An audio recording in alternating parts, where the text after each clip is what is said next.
En Romains chapitre 12 et verset 11, l'apôtre Paul nous dit « Ayez de l'empressement et non de la paresse.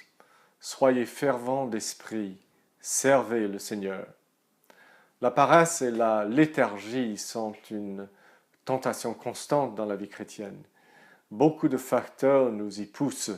Notre péché, parfois un manque d'attachement à la prière et à la parole de Dieu, la fatigue physique, les épreuves qui nous usent, le travail de Satan, tout conspire pour atténuer l'ardeur que Dieu met dans nos cœurs par la connaissance de sa gloire et de son salut. Sans cette ardeur, nous cessons de servir le Seigneur vraiment. La personne qui a l'attitude blasée ne veut rien faire pour Dieu. Et même s'il le fait, la manière dont il le fait donne l'impression que Dieu et son salut ne sont pas merveilleux. Paul nous met en garde contre ce terrible danger. Ayez de l'empressement et non de la paresse. Soyez fervents d'esprit. Servez le Seigneur. L'exhortation de l'apôtre Paul nous donne de l'espoir. Il nous commande d'avoir de l'empressement et d'être fervents de l'esprit.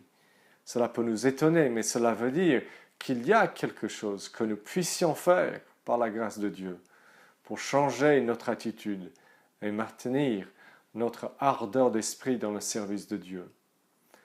C'est pourquoi Paul dit à Timothée, « Je t'exhorte à ranimer le don de Dieu que tu as reçu. » Il est formidable de savoir que nous pouvons ranimer nos dons et notre ardeur pour le Seigneur.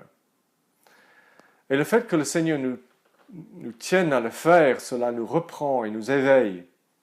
Quand nous parlons de garder notre ardeur d'esprit, nous ne parlons pas de garder un certain état émotionnel, mais de garder la sorte d'ardeur d'esprit que nous voyons chez n'importe quelle personne qui reste convaincue de la grande importance d'une cause qu'il sert.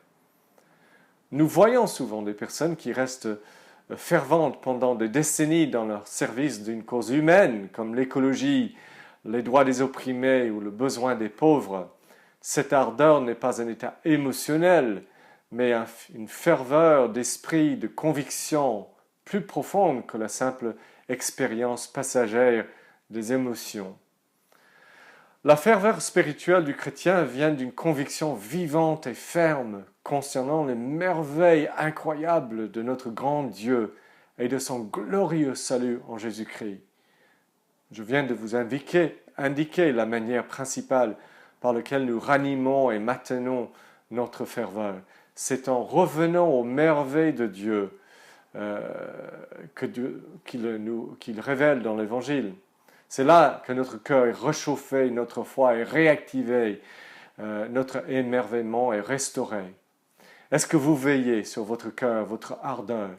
Êtes-vous convaincu que Dieu et son amour et son évangile méritent une réponse enthousiaste pendant toute votre vie?